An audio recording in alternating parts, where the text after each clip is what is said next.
అండి ఈరోజు మా ఇంట్లో ఫ్రాన్స్ కర్రీ అయితే నేను ఒక 1 kg తీసుకున్నాను. ఫ్రాన్స్ చక్కగా నీట్గా ఒలిచి క్లీన్ చేశాను మొత్తం. అయితే వీటిని క్లీన్ చేసుకునేటప్పుడు కాస్తంత పసుపు, ఉప్పు, నిమ్మరసం, ఒక అరచక్క నిమ్మరసం వేసేసి క్లీన్ చేయండి. అయితే ఇప్పుడు క్లీన్ చేసేసుకున్నానండి నేను ఆల్రెడీ మొత్తం నీట్గా. 1 kg తీసుకున్నాను. ఇందులో మనం ఇప్పుడు ఒక 1/2 స్పూన్ సాల్ట్, కొద్దిగా పసుపు, కొద్దిగా కారం వేసేసుకొని కలిపి కొంతసేపు ఒక పావు గంట లేదా ఒక అరగంట సేపు నానబెట్టుకోవాలండి. చూడండి, నేను ఈ విధంగా ఉప్పు, కారం, పసుపు వేసేసి కలిపేసి పెట్టాను. ఇట్లా కలిపిన తర్వాత ఒక అరగంట లేదా 15 minutes మనం అలా ఉంచేసేద్దాం. ఓకేనా? మనం ఇందాక అరగంట సేపు నానబెట్టుకోవాలని చెప్పుకున్నాం కదండి రొయ్యలు. అరగంట అయిపోయింది. ఇప్పుడు వీటిని డైరెక్ట్గా ఆయిల్లో వేసి ఫ్రై చేసుకుందాం. వీటిని ఇలా వేసి వేయించుకుందాం. ఇలా ఆయిల్లో వేసేసి వేయించుకుందామండి. వీటికి ప్రత్యేకంగా వాటర్ ఏమీ వేయనవసరం లేదు. వీటిలో నుంచే చాలా వాటర్ వచ్చేస్తుంది. గమనించారా మీరు? చూసారా? ఇది కనుక వాటర్ అంతా పోయి ఇవి కాస్త ఆయిల్లో ఫ్రై అయిన తర్వాత అప్పుడు మనం మసాలా, ఆనియన్స్ ఇవన్నీ వేసుకుంటే సరిపోతుంది.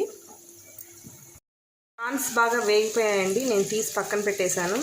ఇప్పుడు ఈ ఆయిల్లో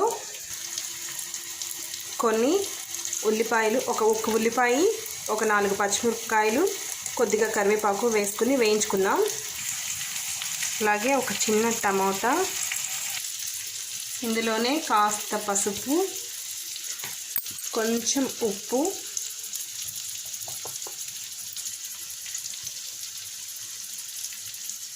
నేనైతే కొద్దిగా వేసానండి, ఎక్కువ వేయలేదు. అలాగే 1 స్పూన్ అల్లం వెల్లుల్లి పేస్ట్ అండి. ఇవన్నీ వేసేసి బాగా కలిపేద్దాము. ఈ అల్లం వెల్లుల్లి పేస్ట్ వేగిపోయిన తర్వాత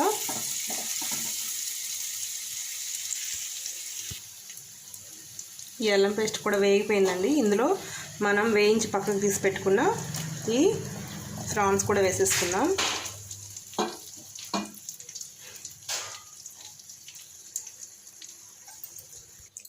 ఫ్రాన్స్ వేసుకున్న తర్వాత ఒక 2 స్పూన్ల కారం, ఆల్రెడీ కొంచెం వేసుకున్నాను ఇందాక, ఇప్పుడు కూడా కొద్దిగా వేస్తున్నాను. అంటే మేము కొంచెం కారం ఎక్కువే తింటామండి, అందుకని నేను కొంచెం ఎక్కువ వేసాను. 2 స్పూన్లు కారం వేసుకుంటున్నాము.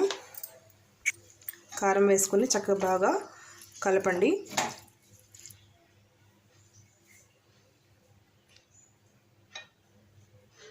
ఒక 2 minutes తర్వాత గరం మసాలా వేసుకొని దించేసుకోవచ్చు.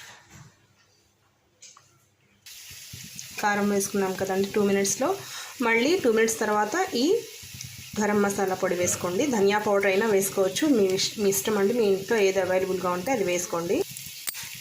అయిపోయింది మన గుమగుమలాడే రొయ్యల ఫ్రై. నచ్చిందా మీకు? నచ్చితే కామెంట్ చేయండి, షేర్ చేయండి, లైక్ చేయండి. Thank you friends.